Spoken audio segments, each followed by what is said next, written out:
Tu as l'impression que les suites numériques sont juste une suite de chiffres bizarres et de formules comme UN plus 1 ? Détrompe-toi, c'est l'outil mathématique le plus puissant pour prédire l'avenir, que ce soit l'évolution d'une population ou ton solde bancaire. Aujourd'hui, on démystifie tout. À la fin de cette vidéo, les suites arithmétiques, géométriques et la récurrence n'auront plus de secret pour toi. C'est quoi une suite ? Une suite est une liste infinie de nombres ordonnés. On note chaque terme UN où n est l'indice, la position. Les deux façons de définir une suite. Formule explicite, UN égale f de n. C'est comme une fonction. Tu veux le centième terme, tu remplaces n par 100. Direct et efficace. Formule de récurrence. UN plus 1 égale f de UN. Pour connaître le futur, il faut connaître le présent.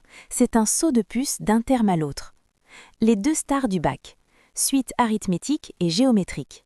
1. La suite arithmétique. Le principe, on ajoute toujours la même valeur, R, la raison. Formule de récurrence, UN plus 1 égale UN plus R.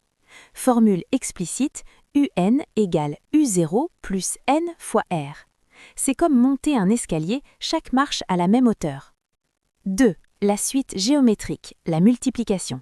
Le principe, on multiplie toujours par la même valeur, Q, la raison. Formule de récurrence, UN plus 1 égale UN fois Q. Formule explicite, UN égale U0 fois Q à la puissance n.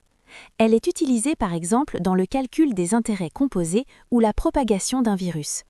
Maintenant, on parle du sens de variation et limite des suites numériques, c'est-à-dire comment savoir si la suite grimpe ou chute.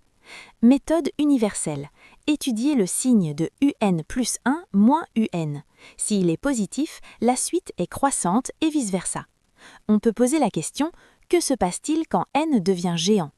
Si UN s'approche d'un nombre précis, elle converge, et si UN part vers l'infini, elle diverge. Point clé, pour une suite géométrique, tout dépend de Q.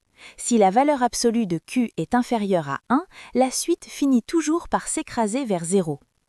Maintenant, le boss final, le raisonnement par récurrence.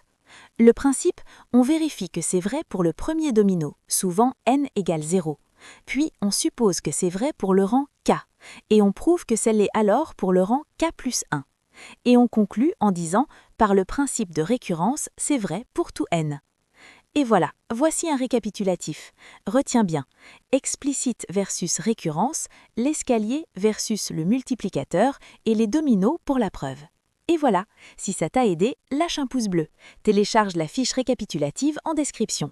Dans la prochaine vidéo, on s'attaque aux sommes de termes, alors abonne-toi!